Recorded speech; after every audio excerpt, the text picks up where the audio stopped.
Boker Tov, bienvenue à notre étude du jeudi matin. Cette semaine, Parashat Shemini, dans le troisième livre de la Torah, la troisième paracha. Et on ajoutera, comme on l'a fait les semaines précédentes, et comme ça depuis le début de l'entrée du mois de Hadar, un deuxième Sefer Torah, le dernier de la série, la quatrième fois où l'on ajoute un passage dans la Torah. Cette semaine, Parashat HaChodesh, cette paracha qui a été donnée juste avant la sortie d'Égypte, la première mitzvah, le premier commandement donné au peuple juif en tant que peuple. Le cours est dédié Leilou Nishmat, Marikot Bat Zara, et bien sûr pour le mérite et la refoua shelema de Chaim Ben Mazel Tov, et pour tous les malades qui ont besoin de la refoua.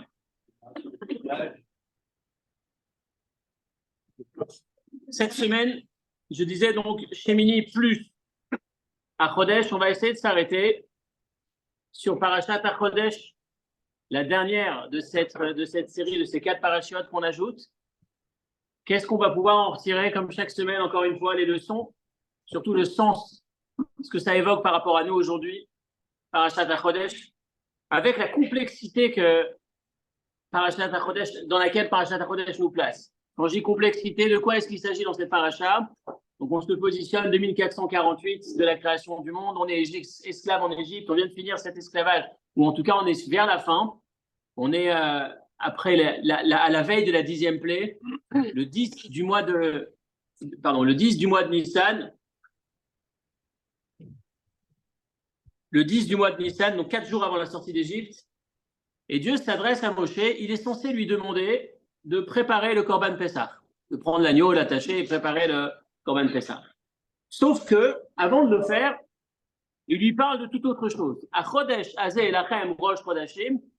Alors, on va nous dire qu'il a sorti Moshe juste au coucher du soleil à la tombée de la nuit lorsque la lune commençait à apparaître. Et il lui dit Achodesh Azeh Lachem Rosh Chodashim. À ce moment-là, lorsque tu vois la lune dans ce format-là, Chodesh Azeh, ce sera le moment d'établir le début du mois. Le mois, le calendrier, s'il vous plaît, si vous pouvez couper votre micro, merci. Le calendrier, pardon.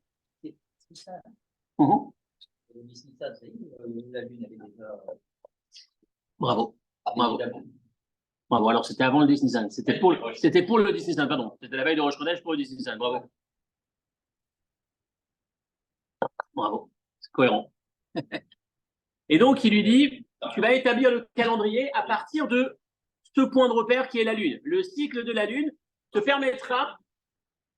Non, c'est la première fois qu'on nous parle de Rosh Chodesh. C'est la première mitzvah de la Torah.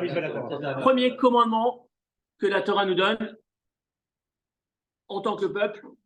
Première mitzvah, c'est Achodesh Hazeh Lachem. Achodesh Hazeh Lachem, l'obligation, je cite d'abord de Chodesh, ce jour-là, c'est le Rosh Chodesh, de suivre la lune. Et puis ensuite, le verset continue, Rishon hu Lachem lechodshei Hashana. Ce sera le premier mois des mois de l'année.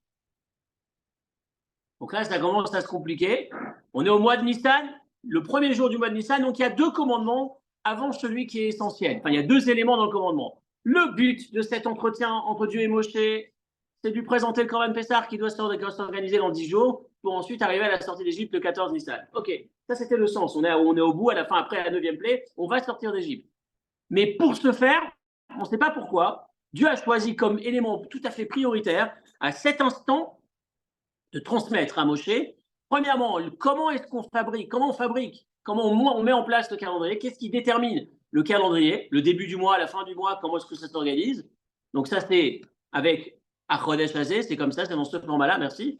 Et deuxièmement, Rishon hu Lachem lechodshei Hashana, ce mois sera pour vous le premier des mois de l'année. Lorsque vous faites un décompte, un calendrier sur les mois de l'année, le premier mois des mois de l'année, ce sera ce mois de Nissan, celui qui est en train d'arriver.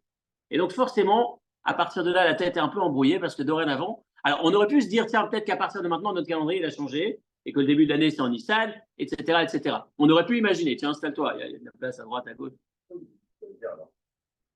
Il dit pas de choisir, pardon, de choisir. Quand on déciderait, moi j'inviterais par Cette phrase, on ne l'a pas ici. C'est autre chose. Mais tu n'as pas tort, on va en parler, ça fait partie du sens de ce texte. on va nous dire qu'effectivement, c'est nous qui allons établir par la suite le calendrier, effectivement. Ce qui veut dire que le jour où Dieu nous jugera, ou le jour où ce sera fait ou pas fait, ce sera déterminé par nous. On en parlera juste après, c'est vrai. Mais en tout cas, à ce stade, il y a deux éléments. Premièrement, le cycle du calendrier s'établit à partir du cycle lunaire, la Lune. Deuxièmement, le mois de Nissan est le premier mois. On aurait pu penser que tout va bien, qu'on a changé de mois et que dorénavant, c'est le mois de Nissan, le premier mois, et c'est tout. Sauf que non, ça n'est pas du tout le cas, et c'est ce qu'on va étudier aujourd'hui. Dorénavant, le juif, quand il se balade dans la rue, il va avoir 3 montres sur le poignet. Enfin, 2 en Israël, et 3 lorsqu'il est en dehors d'Israël. La première, c'est on a quand même gardé Tishri Rosh Hashanah comme le premier jour de l'année.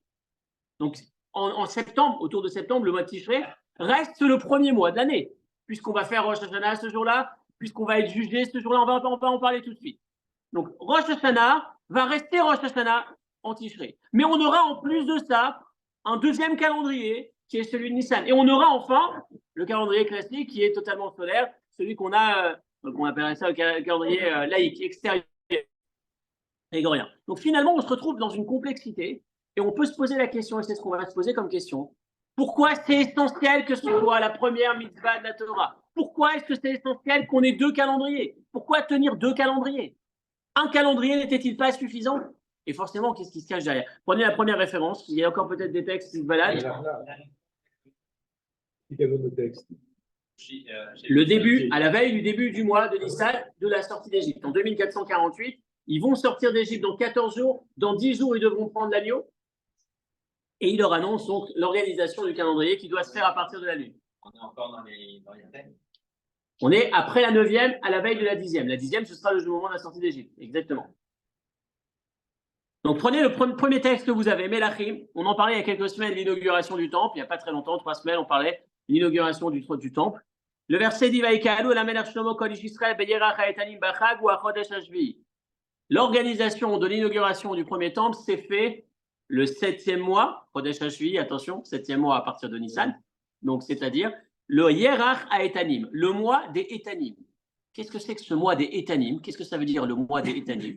Alors on va voir la Gemara qui va discuter. La Gemara Rosh Hashanah va nous dire Yerach Kenoldubo Etane Olam. On en parlait dans le cours il y a 3-4 semaines. On disait que c'est le mois où Abraham est né, l'anniversaire d'Abraham. Etane Olam, on va voir que c'est un peu plus qu'Abraham, parce qu'il y a Abraham et Yaakov qui sont nés en Tishré. Il y a Yitzhak qui est né effectivement en Nissan, sur lequel on va inaugurer le Mishkan, le tabernacle, mais le temple va être inauguré en Tishri, parce que Tishri, c'est le mois de naissance, c'est une date importante, on parlait du sens de l'anniversaire. L'anniversaire des patriarches. Pourquoi des patriarches? Parce que Abraham et Yaakov sont nés en Tishri, et Yitzhak, qui est né en Nissan, a été conçu en Tishri aussi. Donc on a quand même finalement les 3 qui ont un lien direct avec le mois de Tishri. On va voir, il y a un très joli commentaire du Frida qu'on a juste après. Il dit que Etanim, regardez un peu ceux qui aiment les chiffres, Etanim, le mot Etanim, ça a pour valeur numérique 502. Alors c'est 501 exactement Etanim, mais il y a un concept quand on utilise le principe de la valeur numérique, c'est qu'on peut parfois compter le mot comme une unité. Donc 501 plus le mot qui donne 502. 502, c'est le cumul des années qu'ont vécu Abraham, Yitzhak et Yaakov. Quand on additionne 175 d'Abraham, 180 d'Yitzhak et 147 de Yaakov, on obtient 502. Donc, Yerach HaEtanim, il nous dit le mois des Etanim, le mois de l'anniversaire des 3 patriarches, d'une manière ou d'une autre. Pardon? Non, tu as 7 mois. Il est un peu plus tôt. Probablement. C'est le calcul que j'ai fait. Je me suis interrogé. Hein? Etan l'effort, est puissant. Qu'est-ce que tu dis à 502 et alors? 502, c'est le cumul des années d'Abraham, Yitzhak et Yaakov, donc il y a un lien entre Etanim et les patriarches. Yerach HaEtanim, le mois des patriarches. Etanim l'effort. En fait, l'inauguration s'est faite dans le mois des Etanim. Qu'est-ce que c'est que ce mois des Etanim? Première traduction, le mois de l'anniversaire des patriarches. Le rapport avec les patriarches, Abraham et Yaakov sont nés, Yitzhak a été conçu, et enfin on a le rapport entre le cumul des 3 périodes de vie de chacun des 3 patriarches qui nous donne 502. Deuxième explication, c'est quoi Etanim? Metsudat David va dire Yerach HaEtanim, il a sonné Etan Vechozek, Etan qui veut dire fort. C'est un mois, le mois de Tishri, c'est un mois fort, c'est un mois où il y a des fêtes fortes, c'est un mois qui oriente, qui pousse l'individu vers sa perfection. Etanim, dans le sens fort, je cite, qui Bechodesh Tishri Ema Moadim Ayoter Chazakim, dans le mois de Tishri, on a les fêtes les plus fortes, qui oriente, qui redresse l'individu vers sa perfection. Donc, pourquoi Yarach Tanim Tishri? Donc, on a eu deux explications. C'est pas celle sur laquelle je vais m'arrêter, c'est la troisième. La troisième, c'est le Radak. Rabbi David Kimchi va nous dire pourquoi ce mois a été choisi et pourquoi il s'appelle Etanim. Quel rapport entre Etanim et le mois Tishri? Yonatan Tirgem Bechodesh Etanim Akadmonim, car Ulo Achodesh Harishon. Il dit parce que ce 7e mois, en vrai, les anciens l'appelaient le premier mois. Qui étaient ces anciens? Abraham, Isaac et Jacob. Vekaet ou Achodesh Hashvi. Aujourd'hui, il est devenu le 7e mois, mais initialement, depuis la création du monde, le monde a été créé quand? Le 25 Elul. Donc le premier mois de l'année, c'est quand? Tishri. Le Rosh Hashanah a lieu Tishri parce que le début de l'année, c'est Tishri. C'était comme ça depuis la création du monde. Kilifnesh, Yatsu Israël, Mimitzraïm, je suis dans la première référence, je pense que c'est le 3e texte, celui qui commence par Radak, Rej Dalet Kouf, Rabbi David Kimchi. Il nous dit parce qu'avant la sortie d'Égypte, Hayat Tishri à Chodesh Harishon. Le premier mois de l'année, c'était le mois de Tishri, qui Chodesh. Qui Tishri Nivra Olam, parce que Tishri c'était le mois de la création du monde. Enfin, l'homme a été créé le premier jour du mois de Tishri. Ou Meshiatzou, Ben Israël, Ben Mitzrayim, Ben Nissan, ou Rosh Lachodashim, Ben Tishri Shvielo. Depuis qu'ils sont sortis d'Égypte, on a commencé, on a changé et on a mis le début des mois comme étant le mois de Nissan, le mois de la sortie d'Égypte. Qui Ken Amarlam Akalid Barer, parce que c'est Dieu qui leur a dit ça. Dans le fameux texte dont il est question actuellement, à Chodesh Azé Lachem, Rosh Chodashim. Pour vous, ce sera le début le premier mois. Etc. Miklal, qu'il est la Olam, ce qui signifie que pour le reste du monde, à part le peuple juif, le premier mois de l'année reste Tishri, comme c'était le cas depuis la création du monde. Et donc, Hanouka, Bet Amidash, pardon, à Kadmonim, Aletziat, Mitzrayim, Manu, Oto, Betor, Arishon, les premiers, les anciens, les Abraham, Israël et Jacob, et tous les êtres humains, depuis la création du monde jusqu'à la sortie d'Égypte, l'appelaient le premier. C'est la raison pour laquelle on a choisi d'inaugurer le temple le premier mois. Le mois, soit comme les deux premières explications, il y a des fêtes, ou alors il y a des patriarches qui sont nés, ou alors simplement parce que c'est le premier mois de l'année. Donc on s'aperçoit, résultat de ce qu'on vient de faire, que le premier mois de l'année a toujours été Tishri. Alors pourquoi, lorsqu'on arrive à Nissan, on change? Alors il vient de nous dire, Dieu a choisi, Dieu a demandé, la reine que ce soit comme ça pour nous. Mais le comble, c'est qu'après cet événement, on reste encore avec Tishri comme début de l'année. C'est pas comme si, à partir de Pessah, ça y est, à partir de la stratégie, on a changé. On a modifié notre calendrier. Non, le calendrier reste à nouveau, reste exactement comme il était avant. On vient juste de se compliquer les choses en ajoutant un second calendrier. Pourquoi? Quel est le sens? Regardez Drashat Rambam, les Rosh Hashanah. החודשים הנזכרים בתורה כגון במבול, בראשון באחד החודש, בחודש השני, השביעי והעשיר הנמנים שם. Si on prend le décompte des mois dans la Torah, chaque fois qu'on nous cite une date dans la Torah, avant la sortie d'Égypte, vous prenez le Maboul. Quand est-ce que le Maboul a eu lieu? On nous donne une date. On nous parle d'un numéro de mois, une position du mois dans l'année. Il nous dit qu'est-ce qu'il faut compter? Arishon ou Tishri. C'était Tishri. Le calcul jusque la sortie d'Égypte, quand je vois le premier mois, c'est Tishri. Le deuxième mois, c'est Cheshvan. Quand est-ce qu'a commencé le Maboul? Le deuxième mois, Cheshvan. Le deuxième, il ne s'appelle pas le 8e, il s'appelle le 2e. D'accord? Chez Urosh, Hashana, Lezer avec Katsir. Parce que pourquoi est-ce que c'était fait de cette manière? Et pourquoi est-ce que ça va durer, ça va rester de cette manière? Parce que l'agriculteur, la base sur laquelle le monde tient, c'est l'agriculture, pouvoir se nourrir, etc. L'organisation qui ne faillit jamais, même avec le réchauffement climatique, enfin presque, qui est censée, c'est cette régularité absolue, celle sur laquelle tu peux compter de manière fixe et déterminée. Tu sais, je ne sais pas si on voit ça ici, ouais, il doit y avoir ça un peu, chacun dans son office. Dans chaque synagogue, tu as celui que tu sais que tu peux compter sur lui. Il est le premier, il sera là, il ouvre la porte. Tu n'as pas de problème, tu n'as pas de questions à te poser. Il pleut, il fait beau, il est tout le temps là, il fait l'ouverture. Si vous réfléchissez, moi je me rappelle depuis que je suis très jeune, je me vois arriver à la synagogue et il y a la personne, celui-là. Et dans chaque synagogue, chaque synagogue a son monsieur qui est réglé comme une horloge suisse, parfaitement réglé. Et c'est exactement le système du monde aujourd'hui. La nature, le soleil, la nature, elle fonctionne de manière ultra réglée. Donc en fait, de déterminer le début de l'année comme étant le mois de Tishri, ça a du sens, c'est le système, c'est la boucle. On commence par l'automne, on va semer, etc. Puis ensuite on va récolter, on finit en été, on a rentré les récoltes à la maison, l'année est finie. Et puis on part pour une nouvelle année et on va prier à Rosh Hashanah pour la nouvelle année, pour le nouveau cycle qui va nous permettre de nous nourrir, etc. Tout est positionné exactement comme il faut. C'était comme ça avant. Ça sera comme ça après, mais on ne sait pas pourquoi. Au milieu, on nous a intégré un deuxième calendrier. Donc il continue, je cite rapidement la référence suivante, toute la suite du texte du Ramban. Nachmanide a fait un discours, c'est un des grands textes du Nachmanide, donc il s'appelle le discours de Nachmanide à Rosh Hashanah, dans lequel il développe tout ça. Et il dit la Torah elle-même va dire quand elle nous demande de faire la fête de Asif, elle nous dit lorsque l'année se termine. Lorsque l'année se termine, c'est quand l'année qui se termine? C'est Shavuot, c'est la fin de l'année. C'est quand on va vers Tishri. Pardon, Chagas Sukkot, excusez-moi, qui est la fin de l'année de la récolte à Chataït. On a aussi l'expression du verset qui dit une terre sur laquelle Dieu pose ses yeux du début de l'année jusqu'à la fin de l'année. Et juste avant, on nous dit tu vas te nourrir à la pluie. Donc, tu te nourris à la pluie du ciel. Grâce à la pluie, tu es nourri. En parlant de la terre d'Israël, c'est une terre qui te permet de te nourrir exclusivement grâce à la pluie. Une terre que Dieu regarde du début de l'année à la fin de l'année. Donc, début et fin d'année, c'est le cycle des pluies. Quand la pluie commence, quand la pluie s'arrête, l'automne jusqu'à l'été. Donc, on est dans un système qui est le même, Tishri. Alors, pourquoi est-ce qu'on doit arriver encore aujourd'hui? La fin de cette citation, c'est la halacha est comme Rabbi Eliezer qui nous dit que Tishri, c'est le début. Zéayom Trilat Maasecha. C'est la création du monde, le fameux 25 Elul, le début de l'année. Et donc, en fait, finalement, c'est Tishri le début. Donc, si c'est Tishri le début, pourquoi est-ce qu'on intègre Nissan? C'était une marloquette. Il dit la halakha, la halakha a été tranchée selon Rabbi Eliezer. Référence numéro 2. Là, on arrive à notre paracha. Vayomer Hashem el Moshe, mais Aaron est mort. Donc, on est effectivement juste 2 semaines avant la sortie d'Égypte, comme on le disait tout à l'heure. Dieu s'adresse à Moshe et à Aaron et il leur dit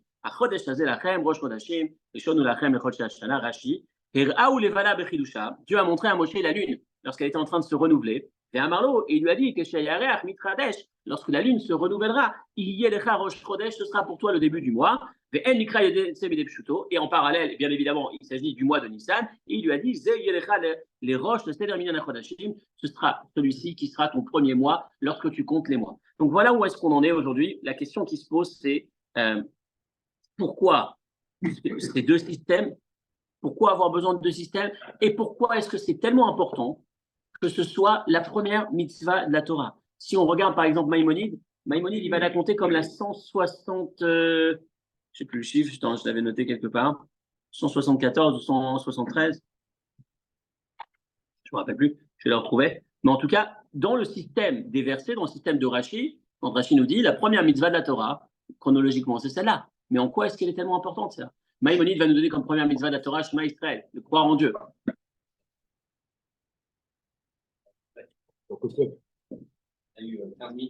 Avant un Chodesh, non, laquelle on a? Le nerf sciatique. Le nerf sciatique, c'est. La Mila. Non, la Mila, on n'a pas la mitzvah de Mila. La Mila, on l'a pas là, on l'a après. Abraham, il a reçu avec sa famille. C'est pas le commandement. Le commandement est dans Tazria. C'est après. C'est là où il va nous représenter Pessah, juste après. Après la suite, c'est Pessah. C'est pas une mitzvah qui s'adresse au peuple juif. Ça s'adresse à Adam. La première mitzvah que le peuple juif reçoit, c'est celle-là, dans l'ordre de la Torah. Alors, en fait, vous avez l'impression que c'est cette semaine. C'est pas cette semaine, c'est Parashat Bo. Parashat Bo, ça veut dire que jusque là, on a eu Bereshit, l'histoire de Yosef et ses frères. Comment? C'est trompeur. Parce que justement, tous les commandements de la Torah, tu as eu tes commandements. Les 10 commandements, ils sont après. C'est avant. Ils sont encore en Égypte, là. Ils sont encore en Égypte. Dans l'ordre de la Torah, ils sont encore en Égypte. Il n'y a pas le temps que ça. Ils sont en Égypte, ils sont à la 9e plaie. On a eu tout Bereshit, c'est l'histoire de la Genèse, c'est l'histoire de Yosef et ses frères. Il n'y a pas de paracha, il n'y a pas de mitzvah là-bas. C'est l'histoire de la famille et des patriarches. D'accord? Yosef et ses frères. À la fin de la paracha, il y a l'esclavage, c'est mot, qui arrive en Égypte, qui sont esclaves. Vaïra, il y a le début des plaies. Et bon, on va vers la dernière plaie, ils vont sortir d'Égypte. Et juste avant ça, on lui dit c'est le premier rachid de la Torah qui nous dit. Oh là, on a une Apple Watch qui vient de se connecter. Donc la première, les 10 commandements, c'est après. En fait, c'est pas cette semaine, ne vous trompez pas. Ils sont encore en Égypte. C'est pas non, mais dans l'histoire, oui, dans le cycle de la Torah. C'est pas cette semaine, je répète. Non, parce que cette semaine, on n'est pas parachat Bo. Allô, cette semaine, on est parachat Shemini. On a déjà eu les 10 commandements. Mais on va sortir un deuxième Sefer Torah dans lequel on va relire parachat Bo, qui s'appelle Achodesh. Quand on est dans parachat Bo, on n'a pas eu encore les 10 commandements. C'est Yitro, les 10 commandements. Donc c'est avant les 10 commandements. On est encore en Égypte. Donc, c'est les dernières clés.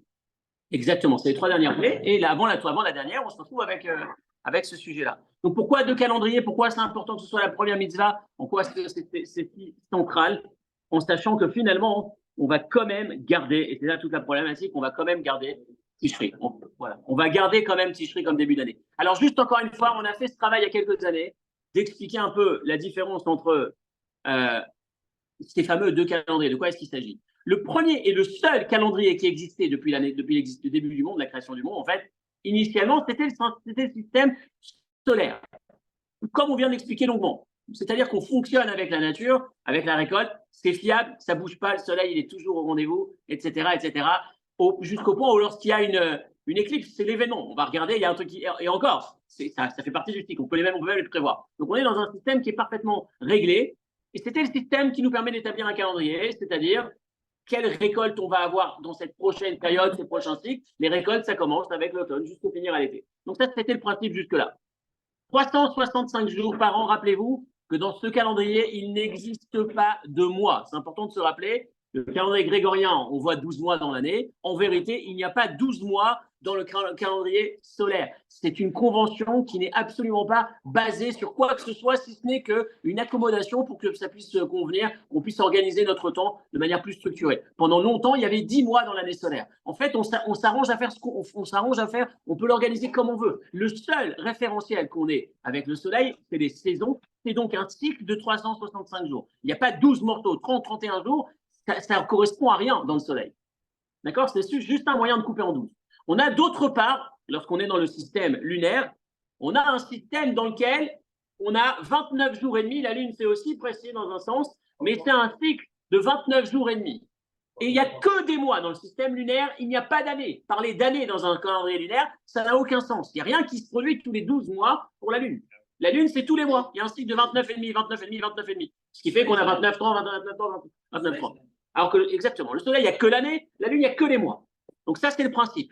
Ce qui fait que nous, dans la Torah, on va nous demander d'avoir les deux finalement. On a besoin des saisons pour maintenir le calendrier des fêtes. Les fêtes sont liées aux saisons. Mais maintenant qu'on a ajouté ce système de mois, dorénavant, les mois, c'est basé sur le système de la Lune, donc 29,5. Donc il va falloir qu'on se colle. Comme on perd à peu près 12 jours par an, à peu près un jour par mois, donc on a à peu près 12 jours par an, ça fait qu'au bout de 3 ans, on a perdu plus d'un mois.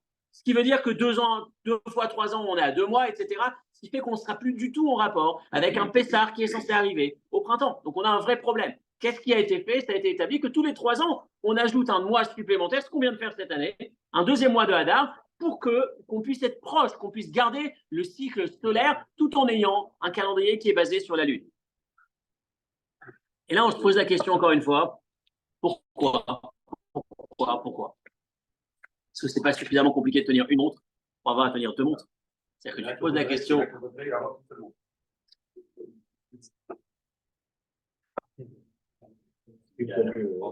Vous prenez référence Piyakar, la suite de la référence.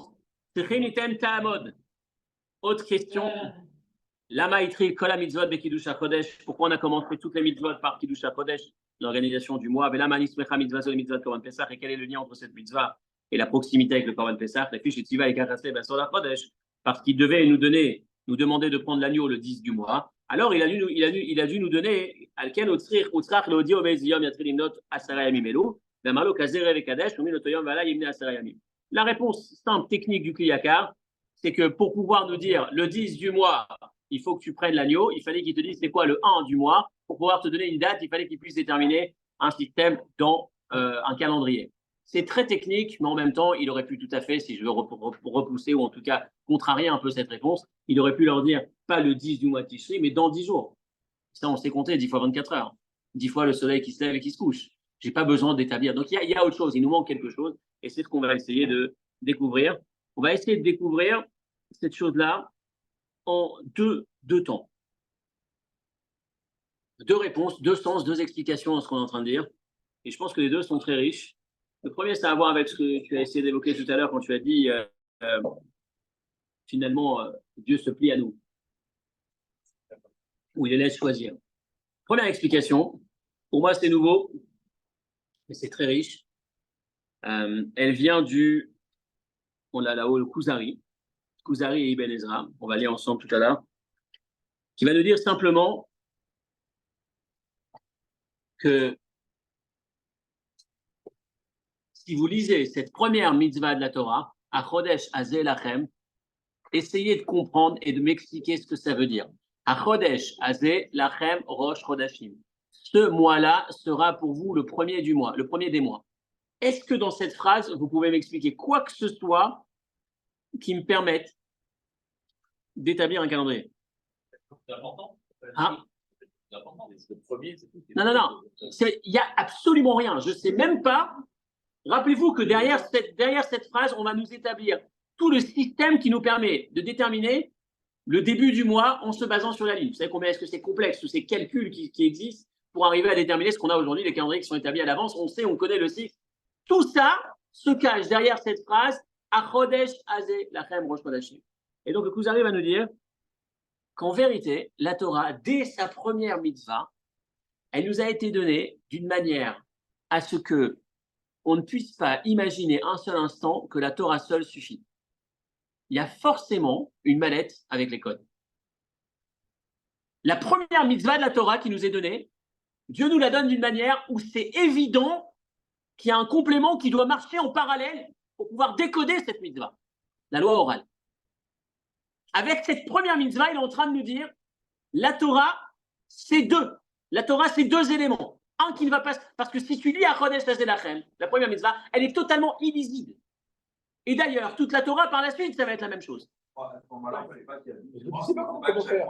C'est que ça commence là. Il n'y a rien. On ne sait même pas que Achodesh Hazeh Lachem, que ça a à voir avec le système de la Lune, il n'y a rien dans les mots. Achodesh Hazeh Lachem, ce mois-ci sera le premier des mois. Et de là, on nous dit que le principe, c'est de suivre le système de la Lune. C'est écrit pas. Ça, c'est le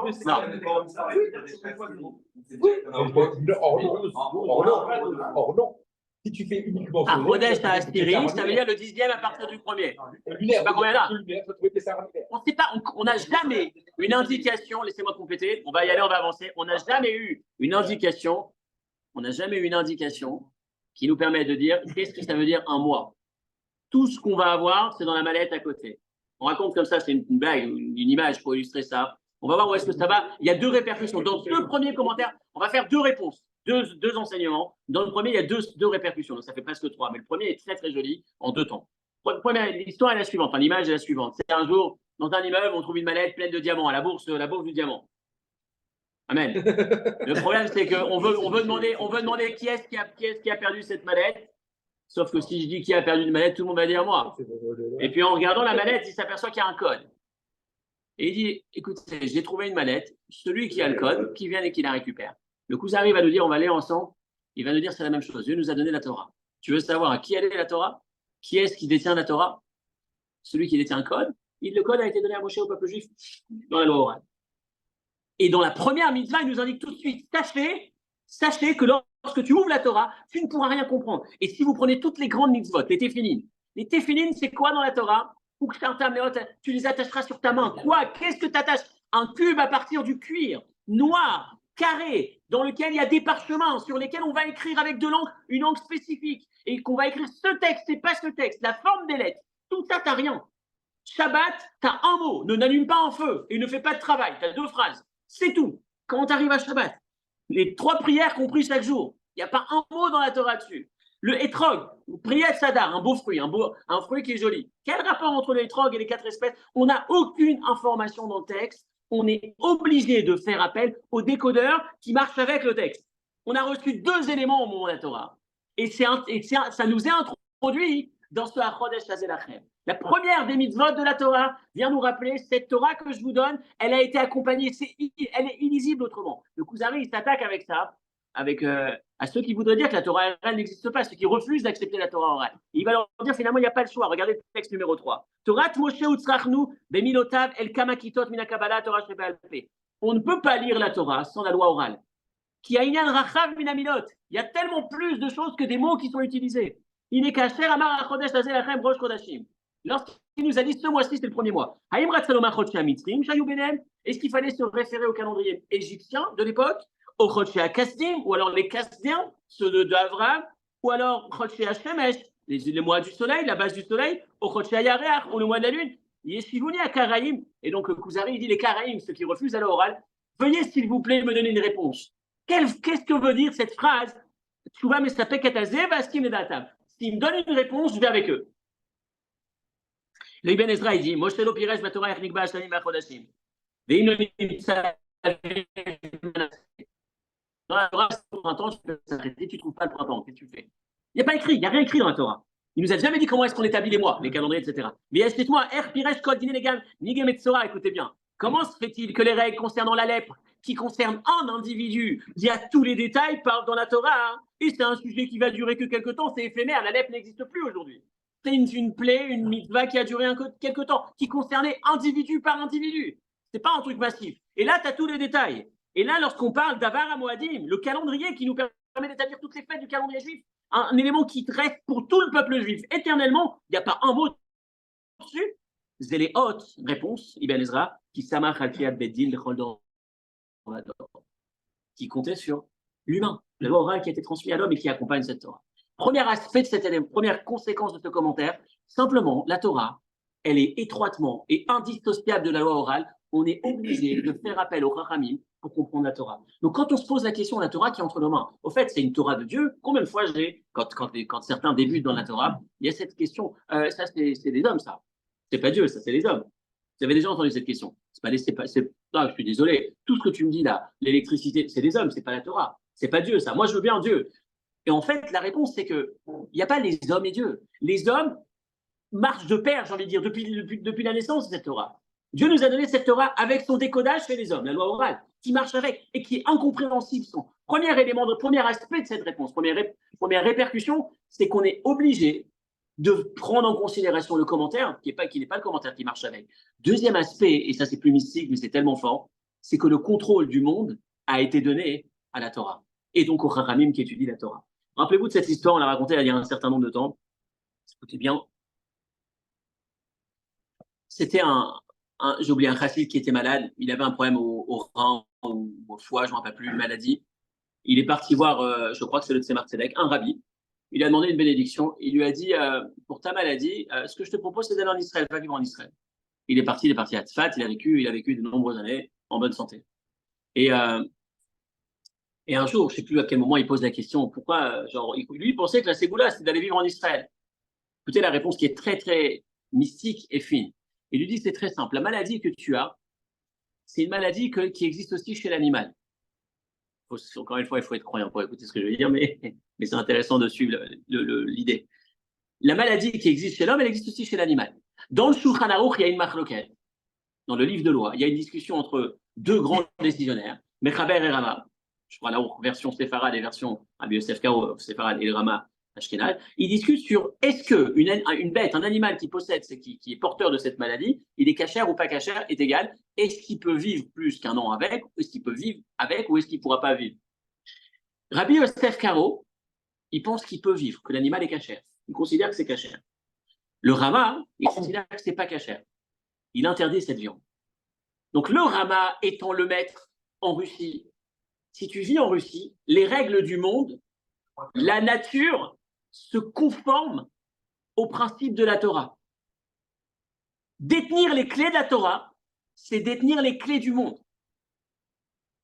Et donc finalement, quand je te dis d'aller en Israël, le maître d'Israël, c'était Rabbi Yosef Karo, c'est lui le rave là-bas, le maître, l'autorité. Rabbi Yosef Karo, il pense que c'est cachère. Ça veut dire que la halakha décrète, indique à Dieu, si on peut dire, la manière dont le monde doit se tenir. C'est fin, c'est fort, mais quand on étudie la Torah, il y a plusieurs éléments où on va nous dire, par exemple, lorsqu'une année est embolismée, quand on ajoute un mois comme cette année, on va nous dire que la bar mitzvah, elle est décalée d'un mois. Il n'est pas bar mitzvah. Quelqu'un qui commet un crime à 13 ans au premier mois d'Adar, il a eu 12 mois depuis l'année dernière où il avait 12 ans. Il a 13 ans. Non, il n'est pas coupable. Il est mineur, mais il n'est pas mineur. Il a 13 ans. Il a 12 ans plus 12 mois, ça fait 13 ans.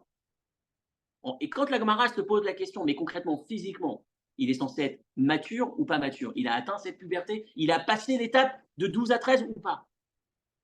Et on va nous dire que, c'est encore une fois, je dis ça, il faut être croyant, mais il y a ce tas de regard que porte la Torah, que les éléments établis, et là on revient à ce que tu disais, les éléments établis par la Torah, qui donnent le pouvoir aux Chachamim d'établir le calendrier, vont avoir une influence sur la nature, sur le monde. Donc finalement, ce premier enseignement à Chodesh Lachem, que tu ne peux pas lire la Torah sans le décodeur qui vient avec, cette manette dans laquelle se trouvent les codes, qui nous permettent justement de décoder, de comprendre le texte de la Torah, ça a deux répercussions. Premièrement, tu as besoin des Chachamim, donc ne dissocie pas les deux. La Torah, elle t'a été donnée avec ce qui complète ce que tu trouveras dans la loi orale. Tu ne peux pas prendre l'un sans l'autre. La preuve, les grandes mitzvot que je viens de citer, qui sont illisibles est la première mitzvah de cette manière. Deuxièmement, rappelle-toi la force qu'a la Torah pour impacter la nature du monde. Toujours avec ce Chodesh Hazeh, tu ne peux pas dissocier l'un de l'autre. On a fini avec notre première réponse, on arrive à notre deuxième réponse. Et d'ailleurs, juste pour terminer, pour revenir à ce que tu disais, le calendrier qu'on va déterminer, que le Beddin va déterminer quand est-ce qu'on fête Kippour, quand est-ce qu'on fête Rosh Hashanah. Ce qui signifie qu'on est en train d'imposer à Dieu le jour où il devra juger. On est en train de dire à Dieu, c'est nous qui décidons. C'est nous qui organisons ton calendrier, ton agenda. Parce que si je décide les rachamim en bas avec les règles de la nature, on a vu la lune et donc on va établir que le Rosh Chodesh c'est ce jour-là, Kippour ce sera ce jour-là. Si on dit que c'est le lendemain, Kippour ce sera le lendemain. C'est pas la question, c'est nous les hommes, c'est les rabbinim réunis au Beddin qui vont dire on a les témoins qui sont arrivés, ils sont pas arrivés et on établit c'est Yom Tov ou c'est pas Yom Tov. Ça fait partie de la difficulté, entre autres. Mais en tout cas, voilà la première explication. Deuxième explication très forte encore, et c'est la leçon sur laquelle on a de quoi s'inspirer et bosser, celle qui nous invite à progresser, basée sur un texte que vous avez ici en référence numéro 4. C'est basé sur le texte de Rabbi Yitzhak Harama, le Akedat Yitzhak. Donc, Mamar HaChodesh Hazeh Lachem, en 1983, le Rabbi prononce un discours dans lequel il cite une référence qui provient de Rabbi Yitzhak Harama, un kabbaliste qui écrit dans Akedat Yitzhak. Il y a deux manières, il y a deux manières de reconnaître la grandeur de Dieu. Il y a la grandeur de Dieu qu'on découvre dans le fait, comme je le disais tout à l'heure un peu dans l'introduction, que le soleil n'a jamais quitté son poste. Jamais. On peut prédire à l'avance, on sait exactement la routine de la nature.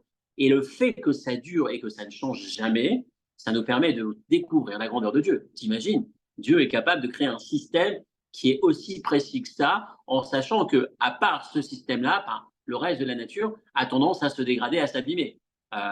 Il va citer une référence, il va citer l'expression ici. Il va dire un enfant. Qu'est-ce qu'il dit ça? J'ai oublié. Il y a un midrash, je crois, qui dit qu'un enfant, depuis sa naissance, il est déjà en train de vieillir. Si vous réfléchissez sous cet angle-là, dès le lendemain de sa naissance, c'est en train de vieillir. Il y a un processus de vieillissement. On n'a pas l'impression que c'est grandi. Je n'ai pas dit qu'il est éternel, j'ai dit que dans la régularité, dans la précision et la régularité de la nature et la répétition, on voit une première forme de la grandeur de Dieu. Aleph Managat Ateva Atmidit Shimitnaek Tamid Bishnu Vevsek. De regarder la nature qui fonctionne, il faut écouter, de regarder la nature qui fonctionne de manière régulière, exactement la même chose, sans aucun changement, sans interruption, ça me permet de prendre conscience de la grandeur de Dieu, qui m'ékevan sur l'âme moukbal, parce que normalement, le monde étant limité, il aurait dû avoir une modification, un épuisement. Avec vous, dans la nature, on voit que même dans un système de nature et donc de limite, il y a quand même une forme d'infini. Une forme d'infini, une forme de. Oui, d'accord. Ce que je voulais dire, là où je m'étais arrêté, c'est que je pensais que tu voulais dire éternel, il est autonome. Non, en réalité, non. En tout cas, c'est un des éléments qui nous manifeste la grandeur de Dieu. Il y a une deuxième forme.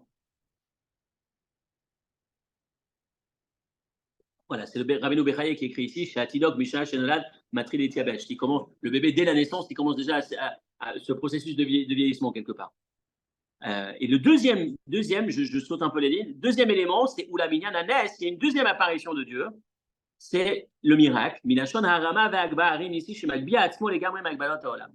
Le fait que Dieu s'élève et transcende totalement la nature. Lorsque Yoshua dans une de ses guerres, il avait promis qu'il terminerait la guerre avant le coucher du soleil, et le soleil s'apprêtait à se coucher, ça se passe à Givon, et il va dire Shemesh ve Givon Dom, il va s'adresser au soleil, il va dire stop, arrête-toi, je dois terminer. Et le soleil s'est arrêté, il a attendu. Avant que le soleil l'attende, dans l'histoire, c'était un des grands miracles de cette histoire, le soleil a dit à Yoshua, je peux pas, j'ai un contrat avec Dieu, je dois être régulier, je dois prier, faire ma louange, c'est-à-dire je dois manifester la grandeur de Dieu dans cette régularité. Si je m'interromps, ça ne va pas marcher. Et Yoshua lui a répondu, t'inquiète pas. Le fait que tu sois tout le temps dans le même format et que exceptionnellement tu t'interromps quelque part, ça manifeste aussi la grandeur de Dieu qui est cette interruption. Le miracle, c'est une deuxième forme de manifestation de la grandeur de Dieu. Et maintenant, à partir de là, on va regarder Tishri et Nissan. Pardon? Encore une fois, c'est peut-être une deuxième partie du commentaire. Ça, c'est plus dans la version que j'ai sous les yeux. Il y a deux parties dans la manifestation divine, une dans la régularité dans la nature, dans l'ordre et l'organisation rigoureuse, et une dans l'élément qui transcende l'ordre et l'organisation rigoureuse. Les deux, c'est deux formes de manifestation divine. À Tishri, c'est la nouvelle année, c'est le calendrier de l'ordre qui se met en place, l'organisation rigoureuse. Tout est exactement à sa place. On peut dire de la nature. La nature. La nature. Oui, mais le mot nature, quand on entend la nature, tu n'entends pas l'ordre et l'organisation rigoureuse. Ce que je veux mettre en avant, c'est le céder. Tout est organisé, tout est précis. Parce qu'encore une fois, n'oublie pas que de ça, je veux m'inspirer. Je veux que ça nous parle à nous. Donc, si je dis la nature, je reste dans ma nature. C'est pas forcément, ça ne me booste pas vers quelque chose de plus. Par contre, céder, l'organisation. Tout est rigoureux, 5 h du matin, 22 h, etc., etc. Tout est carré, tout est bien organisé. Ça, c'est Tishri, le calendrier. C'est essentiel qu'on garde ce calendrier. Parce qu'un être humain n'a-t-il pas besoin de repères, d'organisation, de structure? Bien évidemment que si. On se sent tellement bien quand tout est à sa place, quand on fait les choses exactement comme il faut. Sauf qu'on aurait pu penser que le rêve de chacun, c'est d'arriver au maximum de notre potentiel.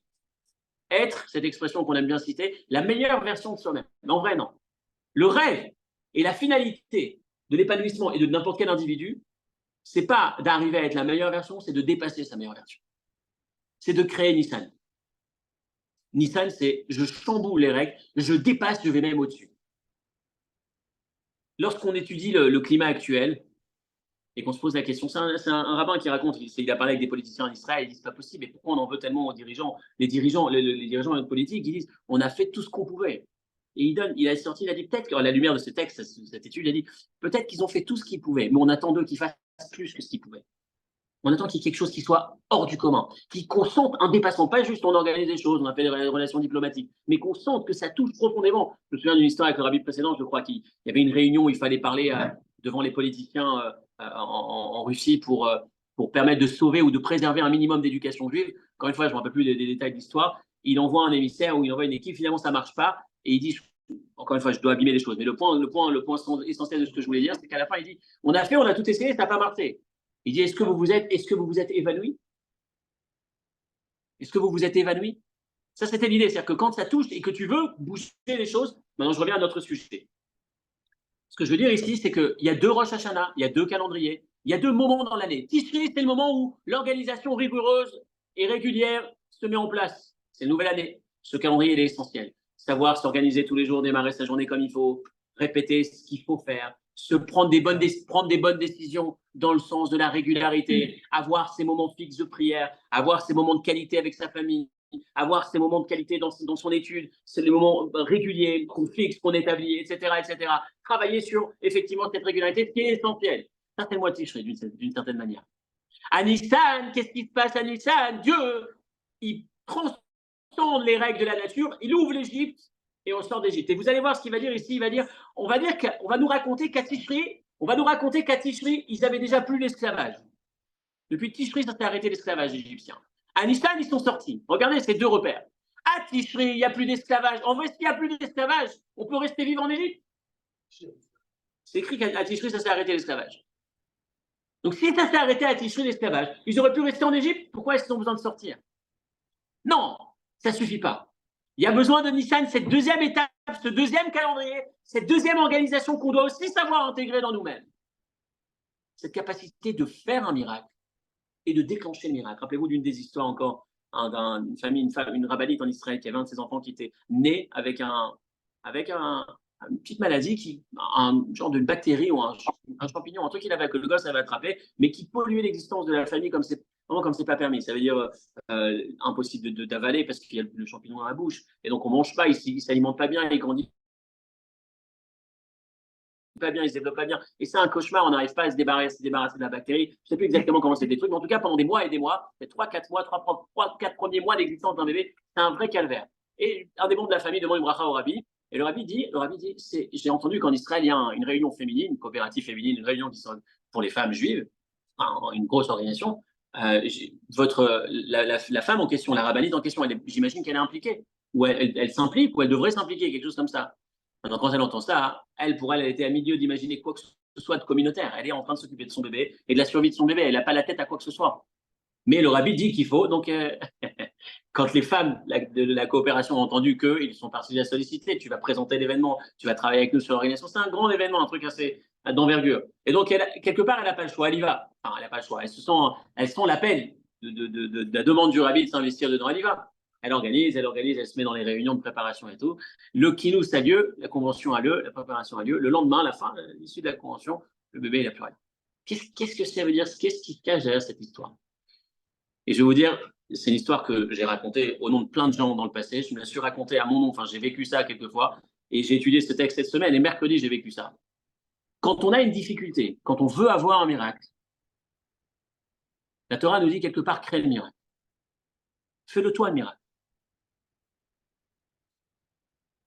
Ça veut dire quoi, fais-le toi le miracle? Ça veut dire, vis-toi dans un mode où tu rentres dans Nissan, et Dieu, il va faire avec toi Nissan. Vis-toi dans un mode qui te dépasse.